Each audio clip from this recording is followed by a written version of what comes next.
Hello everyone, welcome back to fairy tale. अब तक हमने सुना वी और लैनसन शॉपिंग कर रहे होते हैं। लैनसन तो वी को उसने हनीमून के लिए क्या प्लान किया है उसके बारे में बता रहा होता है। हम अपने हनीमून पर मेरे प्राइवेट आइलैंड पे जाएंगे। मैंने उसे कुछ दिन पहले ही खरीदा है। मैंने तो उसे खास तौर पर अपने हनीमून के बारे में सोचने के बाद खरीदा है। वो जगह बहुत ही सुंदर है, तुम्हें वो बहुत पसंद आएगी। फिर वो ब्लश करता हुआ कहता है, उस आइलैंड पे सिर्फ हम दोनों रहेंगे, तुम तो वहाँ नेकेड पे घूम सकते हो और फिर मुझे तुम्हारे कपड़े उतारने की कोई भी झंझट नहीं करनी पड़ेगी। हम कभी भी शुरू हो सकते हैं। वो तो अपनी ख्यालों की दुनिया में इतना खो चुका था कि वो देख ही नहीं पाता। वे पूरा आग बगुला हो चुका है। वो गुस्से से अपना दांत पिसते हुए लैनसन को देख रहा होता है। लैनसन बत्ती से दिखा रहा होता है। वे उसे जोरदार पंच मारता है। लैनसन कहता है, हे तुमने मुझे मारा क्यों? वी अपनी दांत पीसते हुए कहता है, अगर तुमने एक शब्द और कहा तो मैं तुम्हारा मुंह तोड़ दूंगा।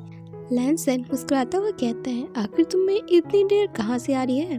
वी उसे गुस्से से घूर रहा होता है। लैनसन थोड़ा उसके करीब जाता है और उसके कानों पर विस्पर करता हुआ कहता है, मैं तुम्हें अभी ही किस करना चाहता हूँ। ये सुनने के बाद तो वी तुरंत लैनसन से दूर हो जाता है और उसे एनॉइंग होकर देख रहा होता है। लैनसन अपने हाथ खड़े कर देता है और कहता है, पर मैं ऐसे नहीं करूँगा, मैं अपनी जुबान का पक्का हूँ।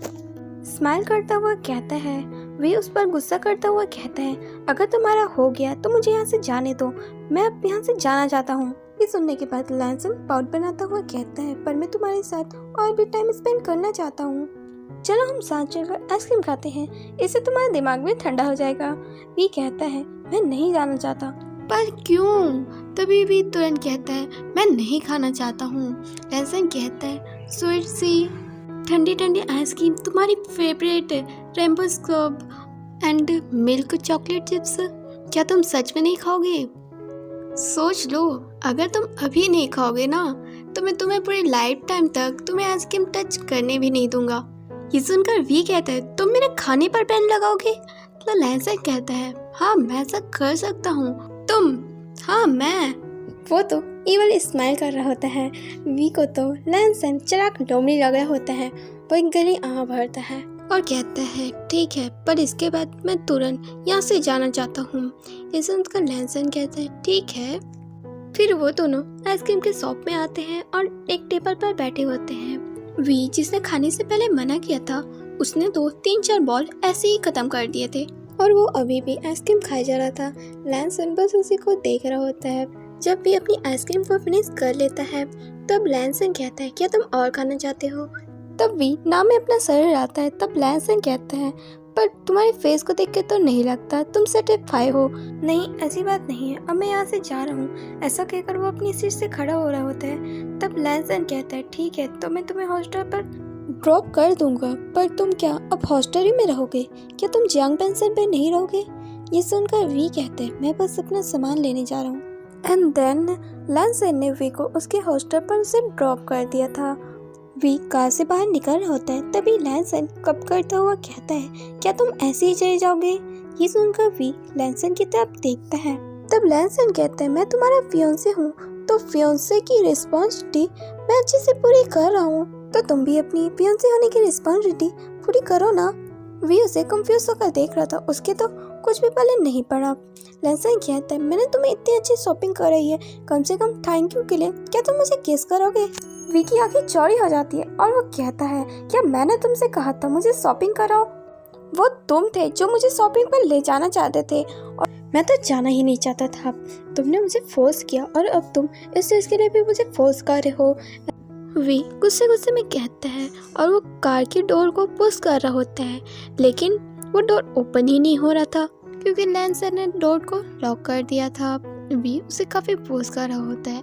वो काफ़ी ज़्यादा परेशान हो जाता है। वो लैनसन की तरफ देखता है। लैनसन लेजी होकर कहता है, तुम मेरी मर्जी के बिना तो जा सकते नहीं हो, चलो मुझे एक प्यारी सी किस करो। लैनसन तुम? तभी लैनसन तुरंत कहता है, देखो मैंने कहा था मैं तुम्हें टच नहीं करूँगा, लेकिन तुम मुझे कर सकते हो। मैं तुम्हें बस किस करने के लिए कह रहा हूँ। मैं ऐसा कुछ भी नहीं करने वाला हूँ, मुझे जाने दो, भी कहता है। तब लैनसन साय करता हुआ कहता है, मुझे बस एक किस करो, उसके बाद तुम यहाँ से चले जाना। अगर तुम ऐसा नहीं करते हो तो मैं तुम्हें जाने देने वाला नहीं हूँ। वी तो अपने हाथ बांध कर बैठा था। उसका कोई भी इरादा नहीं था लैंसन को किस करने का, और लैंसन ने भी ठान लिया था वी अगर उसे किस नहीं करता है तो वो तो उसे जाने देने वाला नहीं है। लैंसन तो अपनी पाउटी लिप्स के साथ वी को देख रहा होता है। वो कुछ मिनट तो ऐसे ही बीत जाते हैं। वी तो काफी ज्यादा तंग हो रहा था। उसे पता था लैंसन उसे ऐसे जाने देने वाला नहीं है। अगर वो कुछ घंटे ऐसे ही बैठता है तब लैंसन का पेशेंट जवाब दे देगा और वो खुद ही उसके साथ जबरदस्ती करने लग जाएगा। फिर भी वो उम्मीद कर रहा था लैंसन उसे जाने दे, पर ऐसा थोड़ी ना होने वाला था। वी लैंसन की तरफ देखता है जो बड़ी उम्मीद के साथ उसकी तरफ देख रहा होता है और उसे देखकर फ्लाइन खींच दे रहा होता है। वी अपने दांत पीसता है और मन में सोचता है मुझे क्या करना चाहिए।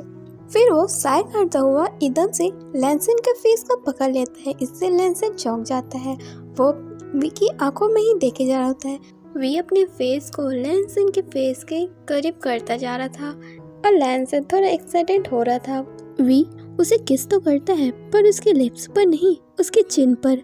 इससे तो लैंसन अनहैप्पी था और वी पीछे हटने के साथ साथ कार को अनलॉक करने की कोशिश करता है। वो उस बटन को प्रेस करने की कोशिश करता है। लैंसन उसके हाथों को पकड़ लेता है और कहता है वी तुम क्या करने की कोशिश कर रहे हो। लैंसन वी के दोनों हाथों को पकड़ लेता है और अपने चेस्ट के ऊपर रख लेता है। इससे भी थोड़ा घबरा सा जाता है। वो लैंसन के सीने से अपने हाथों को हटाता है। वो पीछे कर लेता है अपने हाथों को। लैंसन एक स्मार्ट के साथ कहता है वी क्या तुम्हें शर्म आ रही है? तुम्हारा फेस से पिंक होने लगा है। तुम किस लिए इतना शर्मा रहे हो? लैंसन अपनी नोटी स्माइल के साथ वी को देख रहा होता है। वी अपनी गालों पर अपने दोनों हाथों को रख लेते हैं। पता नहीं उसे क्या हो रहा था। उसे बहुत असम फील हो रहा होता है। इतने में लैंसन अपनी चिक पर इशारा करता हुआ कहता है मुझे यहाँ पर भी किस चाहिए। इस पर तो वी का थोड़ा मुंह बना हुआ था। लैंसन से कहता है क्या तुम मेरी बात नहीं मानोगे?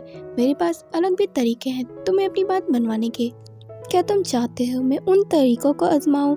ये सुनकर तो वी अपने मन में कहता है ये फिर से अपनी धमकी देने पर आ गया और वो बहुत गुस्से से लैंसन को देख रहा होता है। लैंसन अपने चिक्स पर इशारा कर रहा होता है। वी आगे बढ़कर उसके चिक्स पर किस कर रहा होता है। तभी लैंसन अपने फेस को टर्न करता है। इससे तो उन दोनों के लिप्स आपस में टच हो जाते हैं। लैंसन वी के नेक से उसे पकड़ लेता है और उसे अपनी तरफ पुश करता है। वो अपनी टंग को उसकी माउथ के अंदर इंसर्ट कर देता है और उसे डीपली किस कर रहा होता है।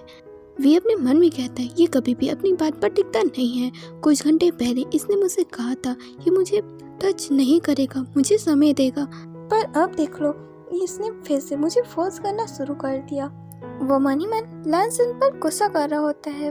वो उसकी चेस्ट पर हिट किया जा रहा था। लैंसन किस को ब्रेक कर देता है और अपने माउथ में लगे स्लाइम को अपने हाथों से साफ कर रहा होता है। वी अपना दांत पिसता हुआ कहता है क्या मैं जा सकता हूँ? लैंसन ने कार को अनलॉक कर दिया था तो वी कार से बाहर निकलकर भागकर जाने लगता है। लैंसन उसे भागकर जाते देख कहता है वी तुम मुझसे दूर भाग नहीं सकते हो, फिर भी तुम हमेशा मुझसे भागने की कोशिश करते हो।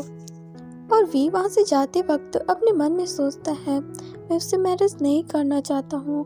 पता नहीं कब वो अपना रंग बदल दे।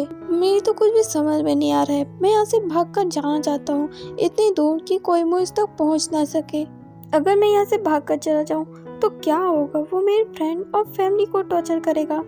मैं इतनी बुरी तरीके से उसके चंगुल में क्यों फंसा हूँ? वो बहुत ही निराश होकर अपने मन में सोच रहा होता है। यहाँ पर सीन कट होता है। अब इसके आगे बहुत ही लग्जूरियस बैंक्वेट हॉल का सीन देखते हैं जहाँ सारे गेस्ट अभी एंजॉय कर रहे होते हैं। साथ में वो आपस में बातें कर रहे होते हैं। जियांग परिवार तो कभी लकी निकला। लैंस के साथ उन्होंने रिश्तेदारी बना ली। उनके साथ काम करना ही काफी बड़ी बात है। तब दूसरा कहता है तुमने सही कहा, मैं तो उनके साथ काम कर चुका हूँ और वो अपने काम में बहुत एक्सीलेंट है।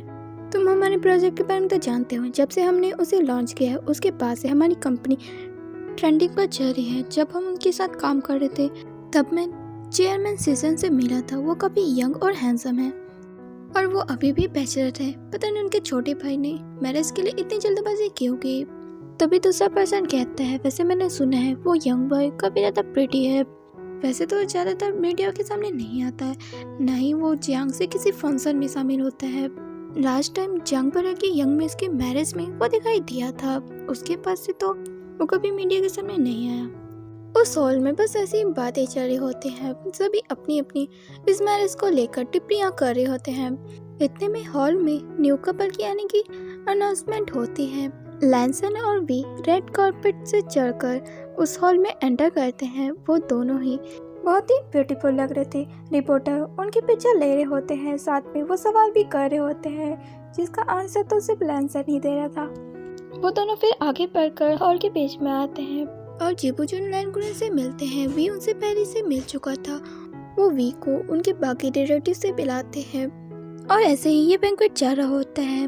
वो सभी वी और लैंसन से मिलकर उन्हें कॉन्ग्रेचुलेशन विश करते हैं, उन्हें ब्लेसिंग देते हैं। वी तो इन सब चीज़ों से काफ़ी ज़्यादा थक चुका था।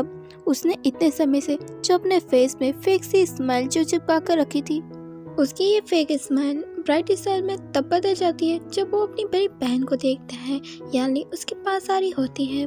उसकी तो आंखें चमक चुकी थी। वो इतने सालों बाद अपनी बड़ी बहन को देख रहा होता है। वो तो उसके सीधे गले ही लग जाता है। यानी भी उसे गले लगाती है और उसके फोरहेड पर किस कर लेती है। लैंसन यानी को ग्रीट करता है और पोलाइटली उससे बातें करता है। तब भी लैंसन से कहता है वो अपनी बहन के साथ अकेले में बात करना चाहता है, तो वो उनके साथ जा रहा है। लैंसन इसके लिए मान जाता है। तब भी याली के साथ उस हॉल से बाहर आ जाता है और वो दोनों आपस में बात कर रहे होते हैं। जहाँ याली भी से पूछती है क्या वो इस रिश्ते से खुश है, कहीं मदर ने तुम्हें फोर्स तो नहीं किया है। इस पर भी हंसकर कहता है आपको क्या लगता है दी। तब याली आसमान को देखते हुए कहती है तो फोर्स किया गया है। तब भी कहता है मेरे साथ तो इससे भी बुरा हो चुका है। ये सुन याली उसकी तरफ देखती है और पूछती है आखिर क्या हुआ था। तो वी उन्हें कुछ भी नहीं बताता। तब याली उसका हाथ थाम लेती है। वी अपने सर को उनके कंधे पे रख लेता है और कहता है मेरी मैरिज हो गई है, पर मुझे इस मैरिज से कोई भी खास एक्सपेक्टेशन नहीं है। मैं उस पर ट्रस्ट नहीं करता हूँ, मैं उसे पसंद नहीं करता हूँ। आखिर वही क्यों? वो मुझे कॉलेज में परेशान किया करता है। ये कम है कि अब वो मुझसे मैरिज करके मेरी लाइफ को छंद बना रहा है। उसे मेरी फीलिंग की कोई भी परवाह नहीं है। वो बस अपनी मर्जी चलाता है। वो बहुत बुरा है। वी तो अपनी बहन से लैंसन की शिकायत कर रहा होता है, उसकी गलतियाँ निकाल रहा होता है। वी की शिकायतों को सुनकर याली कहती है तो तुम्हें वो पसंद नहीं है, पर अब तुम क्या करोगी, तुम्हारी तो मैरिज हो गई है। तो वी कहता है आखिर मैं कर क्या सकता हूँ, उसने मुझसे सब कुछ ले लिया। मैं कुछ भी खुद से डिसाइड नहीं कर सकता। मैं अपना पार्टनर खुद चुनना चाहता था, पर उसने मेरी फर्स्ट केस लिए, मुझे ट्रिक करके मेरे साथ सोया, एंड में मुझे ब्लैकमेल करके मुझसे मैरिज कर ली। मुझे तो ऐसा लगता है उसे हेल से भेजा गया है मेरी लाइफ में उतर पुतर लाने के लिए। ये सब सुनकर याली कुछ भी नहीं कहती, बस उसके बालों पर अपना हाथ फैला रही होती है। वे तो अपसेट होकर अपना दुखड़ा सुना रहा होता है। याली कहती है मुझे लगता है वो तुम्हारे लिए सीरियस है। उसकी आंखों में तुम्हारे लिए मैंने सिंसियरिटी देखी है। मुझे उम्मीद है तुम उसके साथ खुश रहोगे। ये सुनकर वी कहता है सीरियसली दी, आपको ऐसा लगता है? क्या आप श्योर हैं? ये सुनकर याली कुछ भी नहीं कहती। वी कहता है आपको उसकी आंखों में कैसे सिंसियरिटी दिख सकती है? मैं जब भी उसकी आंखों में देखता हूँ लस्ट के सिवा मुझे कुछ भी दिखाई नहीं देता। वो लैंसन के बारे में सोचता हूँ, उस पर गुस्सा करने लगता है। इतने में वो एक आवाज की वजह से इंट्रैप हो जाते हैं। जंगसा उनके पास आते हुए कहता है लगता है कोई अपने हस्बैंड से बहुत ज्यादा नाराज है, वो उसे इतना भरा बुरा बोल रहा है। तब वे पीछे पलटकर जंगसा की तरफ देखता है जो हाथ में वाइन का गिलास लिए उनके पीछे खड़ा था। उसे देखकर वे कहता है मुझे नहीं लगा था तुम इस सेलिब्रेशन में शामिल होगे। ये सुनकर जंगसा कहता है पर मैं कैसे शामिल ना हूँ, मेरे ब्रदर की जो मैरिज है, और वैसे भी मुझे मॉम ने खास तौर पर मुझे वापस आने को कहा था। लगता है तुम दोनों के बाद अब मैं उनके टारगेट में आ गया हूँ। अब मुझे उनकी पसंद के किसी पर्सन से मैरिज करनी होगी। ये सुनकर याली कहती है मुझे नहीं लगता उन्हें तुम्हारी मैरिज की कोई जल्दबाजी है। उन्होंने तुम्हें इसलिए वापस बुलाया ताकि तुम अब कंपनी को संभाल सको। ये सुनकर जंगसा कहता है क्या आप मुझसे मजाक कर रही हैं? उन्होंने अपने लाडले बेटे को कंपनी देने के बजाय मुझे कंपनी दे रही है। जंगसा वी को देखते हुए कहता है। ये सुनकर वी कहता है आखिर तुम इस तरह से बात क्यों कर रहे हो? तुम हमेशा से जंग कॉर्पोरेशन के नेक्स्ट आए थे। वो दोनों तो एक दूसरे को घूर रहे होते। उन दोनों के बीच तो कोल्ड वॉर स्टार्ट हो चुकी थी। उन दोनों की आपस में नहीं बनती थी, इसलिए मैडम यो ने जंगसा को न्यूयॉर्क स्टडी के लिए भेज दिया, पर जंगसा तो जाना नहीं चाहता था, पर मैडम यूको को रोक सकता था। आखिरकार जंगसा को न्यूयॉर्क स्टडी के लिए जाना पड़ा, वो भी वी की वजह से। जंगसा के मन में ये बात बैठ गई, उसकी मॉम वी की वजह से उसे खुद से दूर कर रही हैं। वो वी को अपने साथ रखना चाहती है पर उसे नहीं। उसकी मदर वी पर ज़्यादा ध्यान देती है पर उस पर नहीं। इसी वजह से वो वी को पसंद नहीं करता। उसका रवैया हमेशा से उसकी तरफ से रूठ रहा है। जंगसा वी को टोन करता हुआ कहता है, लिटिल बेबी, क्या तुमने मॉम से नहीं कहा उसे कंपनी सौंप दे? अगर तुम उससे थोड़ा रिक्वेस्ट करते ना तो वो मान जाती और तुम्हें कंपनी सौंप देती। ये सुनकर वी कहता है, मैं कंपनी नहीं चाहता हूँ। तब जंगसा कहता है, ओह, तो इसलिए उन्हें मेरी याद आ गई क्योंकि तुम अब कंपनी नहीं संभालना चाहते हो। ये सुनकर वी कहते हैं, आखिर तुम क्या कह रहे हो? तब जंगसा कहते हैं, मेरे कहने का ये सब मतलब है, उन्हें अब मेरी जरूरत है तो उन्होंने मुझे वापस बुला लिया, नहीं तो उन्हें मेरी कोई भी परवाह नहीं है। ये सुनकर याली कहती है, आचेंग, ये तुम क्या बकवास कर रहे हो? अगर तुम वापस आना चाहते थे तो तुम आ सकते थे, पर तुम खुद क्यों नहीं आए? क्योंकि ये उस घर में था जिसकी वजह से मुझे अपना घर छोड़ना पड़ा। जंगसा की ये वाली बात सुनकर वी गुस्से में कहता है, क्या तुम बस यहाँ मुझसे झगड़ने के लिए आए हो? और वो दोनों ही एक दूसरे को घूर रहे होते हैं। वहाँ का तो माहौल ही गर्म होने लगा था। याली कहती है, अगर मैं यहाँ नहीं होती तो क्या तुम दोनों यहाँ फाइट करने लग जाते? तब जंगसा कहते हैं, हाँ, ऐसा हो सकता था। तब वे भी कहता है, अब यहाँ हो ना, इसलिए मैं शांत हूँ। मैं भी, जंगसा कहते हैं। वो दोनों ही एक दूसरे को कोल्ड लुक दे रहे थे। याली तो उन्हें ऐसे देखकर परेशान हो रही होती है। इनके झगड़ने का कोई भी मतलब नहीं है, फिर भी ये दोनों झगड़ना चाहते हैं। आचेंग, तुम्हें यहाँ से जाना चाहिए, याली कहती है। तब जंगसा वहाँ से गुस्से में चला जाता है। उसे जाते थे भी कहते हैं, खड़ूस कहीं का, पता नहीं वो मुझसे इतनी नफरत क्यों करता है, आखिर मैंने क्या किया है? दूसरी तरफ लैंसन काउच पर अकेले बैठा हुआ था। उसके पास सुसे आकर कहता है, तुम यहाँ अकेले क्यों बैठे हो? तुम्हारी वाइफ कहाँ गई? कहीं वो भाग तो नहीं गई? ये सुनकर लैंसन उसे बहुत बुरी तरीके से देखने लगता है। सुसे कहता है, गलती से जुबान फिसल गई। इतना गुस्सा क्यों हो रहे हो? तुम दोनों को तो अभी साथ होना चाहिए। वी कहाँ गया? ये सुनकर लैंसन कहता है, वो बस अपनी बहन से प्राइवेसी में बात करना चाहता था तो मैंने उसे जाने दिया, पर इतना समय हो गया वो अब तक वापस नहीं आया। ऐसा कहने के बाद लैंसन अपने फोन को देखता है और फिर वी को कॉल करता है। तब वी उसके कॉल को पिक नहीं करता और उसे काट देता है। लैंसन उसे दोबारा कॉल करते हैं तो वी दोबारा उसके कॉल को कट कर देता है। तब लैंसन कहता है, उसने मेरे कॉल को कट कर दिया, वो मुझे इग्नोर कैसे कर सकता है? और वो गुस्सा करने लगता है। तभी वी कहता है, आखिर तुम मुझे कॉल क्यों कर रहे थे? ये सुनकर लैंसन अपने लेफ्ट साइड देखता है। वी वहाँ पर खड़ा होता है। इससे पहले लैंसन कोई आंसर करता उसे कहता है, तुम्हारा हस्बैंड तो तुम्हारे बिना एक सेकंड भी नहीं रह सकता, तुम अब तक क्यों नहीं आए करके परेशान हो रहा था। ये सुनकर वी कहता है, मैं बस अपनी बहन से थोड़ी देर बात करने के लिए गया था और तुमने मुझे कॉल करना शुरू कर दिया। और बहुत गुस्से से लैंसन को देख रहा होता है तो लैंसन पपी सब फेस बनाता है और कहता है, तुम पिछले 30 मिनट से गायब हो। ये सुनकर तो वी को गुस्सा आता है और वो अपना मुंह कुछ बोलने के लिए खोल रहा होता है, पर वो दोबारा बंद कर देता है क्योंकि वो लैंसन से कोई भी झगड़ा नहीं मोड़ना चाहता था। वो चुपचाप आकर काउच पर बैठ जाता है। तब सुसे भी उसके बगल में आकर बैठ जाता है और उससे बात करने की कोशिश करने लगता है। ये देखकर लैंसन सुसे को बहुत गुस्से से देखता है और वहाँ से जाने का इशारा करने लगता है, पर सुसे उसे बत्ती से दिखाता हुआ वी को उसके साथ डांस करने के लिए अप्रोच करने लगता है। ये सुनकर तो वी लैंसन की तरफ देखता है। वो उन दोनों के बीच में बैठा हुआ था और वो लैंसन के फेस को देख रहा होता है जो पूरा गुस्से से आग बबूला हो रहा होता है। वी को लैंसन की तरफ देखता पाकर सुसे कहता है, अरे तुम उसकी तरफ मत देखो, अगर तुम डांस करना चाहते हो तो फिर वो तुम्हें कुछ भी नहीं कहेगा। तभी लैंसन वी को बैक से हक कर लेता है और अपनी चेन को उसके शोल्डर पर रखता हुआ कहता है, यहाँ पार्टी में तो बहुत से लोग हैं, तुम उन्हें जाकर अप्रोच करो, मेरी वाइफ पर नजर क्यों डाल रहे हो? ये सुनकर सुसे कहता है, वी मेरा फ्रेंड है और मैं तो बस उसे अपना डांस पार्टनर बनाना चाहता हूँ। ये सुनकर लैंसन कहता है, पर वो मेरी वाइफ है। तब सुसे कहता है, तो क्या हो गया? तब लैंसन कहता है, सुसे तुम्हें नहीं लगता तुम अपनी हद भूल रहे हो?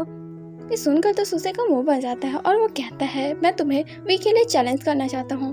तब लैंसन कहता है, क्या तुम्हारा दिमाग ठिकाने पर है? तो सुसे कहता है, हम बैट लगाते, अगर मैं जीता तो मैं वी के साथ डांस करूंगा। ये सुनकर लैंसन कहता है, दफा हो यहाँ से। और उसी समय बाकी सभी वहाँ आकर कहते हैं, आखिर यहाँ क्या चल रहा है? तब सुसे सुयांग से कहता है, मैं बस उसे चैलेंज कर रहा हूँ। पर किस लिए? तब सुसे उन्हें बताने लगता है और फिर वो सभी लैंसन को चैलेंज करने लगते हैं। वी उन सब की बातों को सुनकर काफी ज्यादा हैरान होता है और फिर मन में कहता है लैंसन को चैलेंज करने से क्या होगा, अगर इनमें से कोई एक चीज भी जाता है ना तो मैं कभी भी उसके साथ डांस नहीं करूँगा, और वैसे भी लैंसन मुझे परमिशन नहीं देगा।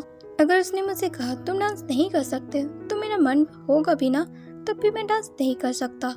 तभी लैंसन कहता है तुम सबका क्या दिमाग खराब हो गया है जो तुम मुझे चैलेंज कर रहे हो, पर मेरा दिमाग खराब नहीं है जो मैं तुम्हारी ये फालतू की चैलेंज को एक्सेप्ट करूं।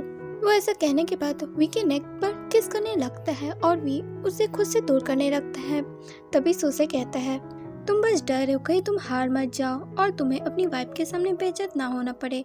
तभी सुयांग कहता है लैंसन तुम्हें ये चैलेंज एक्सेप्ट करना चाहिए, हम बस देखना चाहते हैं कहीं हमने पहले से अपने कदम पीछे कर कोई गलती तो नहीं की, वरना तो हम अभी एक दूसरे के ड्राइवर होते।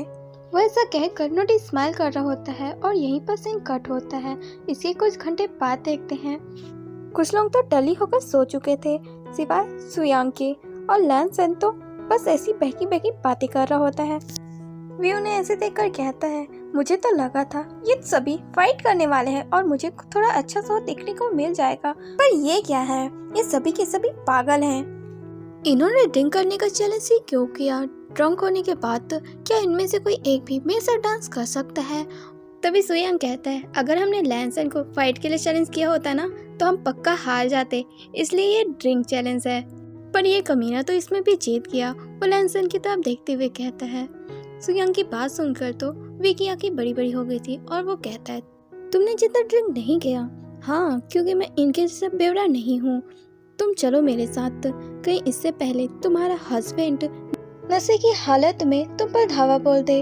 वी तो काफी ज्यादा हैरान होता है। सुयांग उसका हाथ पकड़ता है और उसे ले जाने लगता है। वी अपना हाथ चुराने की कोशिश करता है और कहता है आखिर तुम करना क्या चाह रहे हो। तो सुयांग कहता है बस तुम्हारे साथ थोड़ा डांस, और वो ऐसा कहकर उसे स्टेज पर ला लेता है और उसके साथ कपल डांस करता हुआ कहता है मैं जानता हूँ लैंसन ने तुम्हें ब्लैकमेल किया है उससे मैरिज करने के लिए, मैं उसका सेक्रेटरी हूँ तो मुझे उसके बारे में पता ही है कि वो क्या कर सकता है। वैसे तुम्हारा दोस्त वेंडिंग वो बिल्कुल सेफ है और हमने उसे बाहर निकाल लिया है। ये सुनकर वी कहता है क्या सच में? और वो दोनों ऐसे ही डांस करते हुए बात कर रहे होते हैं। तभी वी कहता है तुम सभी लोगों को लैंसन की हमेशा मदद करते हो, उसके क्राइम को छुपाते हो। ये सुनकर सुयांग मुस्कुराता है और कहता है क्योंकि हम उसके अगेंस्ट नहीं जा सकते और वैसे भी हम दोस्त हैं तो हम तो उसे प्रोटेक्ट करेंगे ही जैसे तुम कर रहे हो। वैसे क्या तुम्हें पता है वो तुम्हें इतना पसंद क्यों करते हैं? तुम ब्यूटीफुल हो सिर्फ इसलिए नहीं बल्कि तुम उसके अगेंस्ट जाया करते थे और यही चीज उसे तुम्हारी तरफ अट्रैक्ट करती है। जब तुमने उसे पहले रिफ्यूज किया तब से वो तुम्हें बहुत चाहता है। तुम उसकी लाइफ में एक्सीडेंट का काम कर रहे थे। वैसे तो मैं तुमसे इतनी सारी बातें इसलिए करता हूँ ताकि मेरी ब्रदर की मैरिज लाइफ बहुत अच्छे से जाए। ब्रदर इन लो। ये सुनकर तो भी काफी ज्यादा सरप्राइज होता है। लैंसन जो ड्रंक हो चुका था उसे सब चीज धुंधला दिख रहा होता है। वो थोड़ा अपने आंखें को ऐसे हाथों से खोल के देख रहा होता है और वो जब अपने सामने सुयांग और वी को एक साथ देखता है तो वो तो जेलस होने लगता है, उसे गुस्सा आने लगता है। वो उनके पास आ जाता है और वी को खींचकर अपनी बाहों में ले लेता है। वी तो पूरा सॉफ्ट हो चुका था। सुयांग तब कहता है ब्रदर इन लॉ अब तुम अपने हस्बैंड को संभालो। सुयांग तो वहाँ से 9-11 हो जाता है। उसे चाहते थे वी कहता है आखिर मैं इसे कैसे संभालूं, और लैंसन तो उसी डायरेक्शन में गुस्से से देखते हुए कहता है वी को मुझसे कोई नहीं छीन सकता।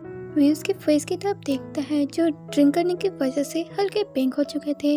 वो कहता है लैंसन क्या हम चले यहाँ से? तब लैंसन हमें से हिलाता है। यहाँ पर सीन कट होता है। अगले सीन में देखते हैं वी उसे लेकर उनके रूम की तरफ आगे बढ़ रहा होता है। वो दोनों सीढ़ियों से चढ़कर अपने रूम की तरफ जा रहे होते हैं। लैंसन तो वहाँ पर गाना गा रहा होता है जो कि वी को बहुत ही बेसुरे लग रहे थे। उसका मन कर रहा था वो लैंसन को सीढ़ियों से धक्का दे दे। लैंसन गला फाड़ना बंद करो। लैंसन तब कहता है क्या कहा? मैंने कहा चिल्लाना बंद करो। तब लैंसन कहता है कौन चिल्ला रहा है? मैं तो नहीं चिल्ला रहा हूँ, मैं तो गा रहा हूँ। और वो फिर से लाउड वॉइस में गाने लगता है। तब भी कहता है, अरे चुप हो जाओ, मेरे कान दर्द करने लगा है तुम्हारे इस गाने की वजह से, मुझे तुम्हारा गाना बिल्कुल भी पसंद नहीं आ रहा है। ये सुनकर लैनसन कहता है, तुम्हें तो कुछ पसंद आता ही नहीं है, तुम्हें मैं पसंद नहीं आता हूँ, मैं जो भी करता हूँ तुम्हें वो पसंद नहीं है, मैंने तुम्हें कितना पटाने के लिए क्या कुछ नहीं किया, पर तुम हर बार बस अपना मुंह फुलाते हो, नकचरे कहेंगे खड़ूस, तुम्हें कुछ समझ आता ही नहीं है। बेवकूफ, ऐसा कहकर लैनसन वीक के सिर पर हिट किया जा रहा था और वीक को इतना ज़्यादा गुस्सा आ रहा था, उसकी तो पूरी तरह से सटक चुकी थी और वो गुस्से में कहता है, लैनसन अगर तुमने एक शब्द और कहा तो मैं तुम्हें सीढ़ियों से धक्का दे दूंगा। लैनसन उसे आंखें दिखाते हुए कहता है, यू लिटिल डिमन, तुम बहुत बुरे हो, तुम्हें मेरी थोड़ी सी भी केयर नहीं है। ऐसा कहकर वो वी के चिक्स को पकड़ लेता है और थोड़ा प्रेस करता है। वी को गुस्सा आता है और वो उसे धक्का दे देता है और लैनसन फर्श पर गिर जाता है और वो आउच करता है और कहता है, तुमने मुझे धक्का दे दिया। तो वी कहता है, अगली बार मैं तुम्हें सीढ़ियों से धक्का दे दूंगा। लैनसन तब मुंह बनाता है, वो अपने घुटनों के बल चढ़ता हुआ थोड़ा सीढ़ियों की तरफ आता है और नीचे की तरफ देखने लगता है। अगर तुमने मुझे सीढ़ियों से धक्का दे दिया तो मैं सीढ़ियों से लुढ़कता हुआ नीचे गिर जाऊंगा और मेरे को चोट लग जाएगी। ऐसा कहने के बाद तो वो रोनी सी शक्ल बनाता है और थोड़ा एक्टिंग करते हुए कहता है, तुम्हें मेरी बिल्कुल भी केयर नहीं है, तुम कितने बुरे हो। और वो बच्चों की तरह नाटक कर रहा होता है। वी कहता है, लैनसन नाटक करना बंद करो और चलो खड़े हो। लैनसन वी की तरफ देखता है और फिर दोबारा सीढ़ियों की तरफ देखता है और फिर वी की तरफ देखता है और उसके पैरों को पकड़ लेता है। वी घबरा जाता है और कहता है, क्या कर रहे हो तुम। लैनसन तो उसी के सहारे खड़ा होता है और फिर लड़खड़ाते हुए आगे चलने लगता है और वी उसे संभाल रहा होता है और मन में कहता है, आखिर मैं ऐसा क्यों कर रहा हूँ, मुझे तो उसे वहीं पर छोड़ देना चाहिए था। वो अपने रूम में आ जाते हैं। लैनसन बिस्तर पर लेट जाता है, उसके पैर तो अभी बिस्तर से बाहर थे और वो अपने दोनों टांगों को हिला रहा होता है ऊपर नीचे कर। और वो जब ऐसा कर रहा था तो उसने अपने एक जूते को फेंक दिया था और वो जूता वी के मुंह पे रखने वाला था। इससे पहले वो जूता उसके मुंह पर लगता, वी उसे अपने हाथों में पकड़ लेता है और फिर लैनसन को बहुत गुस्से से देखने लगता है। तब लैनसन उठकर बैठ जाता है और अपने हाथ को अपने सर के पीछे रख कर वियर्ड सी स्माइल करने लगता है। तब वी कहता है, मेरा मन कर रहा है तुम्हें इसी जूते से मारूं। ये सुनकर लैनसन कहता है, बेबी गुस्सा मत करो ना। ये सुनकर वी अपने दांत क्लीन करता है और उस जूते को लैनसन की तरफ फेंकता है और वो जूता लैनसन के पैरों में लगता है। वी तो वहाँ से जाने लगता है। तब लैनसन उठकर उसे पकड़ लेता है और कहता है, आखिर तुम कहाँ जा रहे हो। वी खुद को छुड़ाने की कोशिश करता हुआ कहता है, छोड़ो मुझे। लैनसन अपना सर ना में हिलाता है और अपनी नशीली आंखों के साथ वी की आंखों में देखने लगता है। उसके फेस में एक प्यारी सी स्माइल होती है। वो वी को अब बेड में लेटा देता है और उसे सॉफ्टली लवली किस करने लगता है। वी ने तो अपनी आंखें बंद कर ली थी और वो लैनसन के टच को फील कर रहा होता है और उसे थोड़ी देर बाद उस बात का एहसास होता है कि लैनसन तो सो चुका है, वो भी उसके ऊपर। तब उसके फेस में एक छोटी सी स्माइल आ जाती है। वो लैनसन को बेड पर अच्छे से लेटाता है और वो बस उसी को देखे जा रहा होता है जो सोते हुए बिल्कुल लिटिल बेबी लग रहा होता है, शांत और मासूम सा। और वी अपने मन में कहता है, ये सोते हुए कितना ज़्यादा क्यूट लग रहा है। फिर वी उसके पास से उसके फ़ोन को निकाल लेता है और स्माइल करता है। वो उसके फ़ोन को अनलॉक करना चाहता था लेकिन उसे तो पासवर्ड पता ही नहीं था। वो बस लैनसन के पास ही बैठा हुआ था। इतने में लैनसन की आंखें फिर से खुल जाती है। वो वी की बैग को देखता है और फिर अपने हाथ को आगे बढ़ाता है और जब वी ध्यान देता है लैनसन का हाथ उसका बेली पर है, उसी समय लैनसन वी के हाथ से अपने फ़ोन को लेते हुए कहता है, तुम मेरे फ़ोन के साथ क्या कर रहे हो। वो अभी भी नींद में था। तो वी कहता है, मैं कुछ भी नहीं कर रहा था। वो थोड़ा घबरा जाता है। तब लैनसन उसे हक कर लेता है और यहीं पर ये वाला पार्ट एंड होता है। Thanks for watching guys.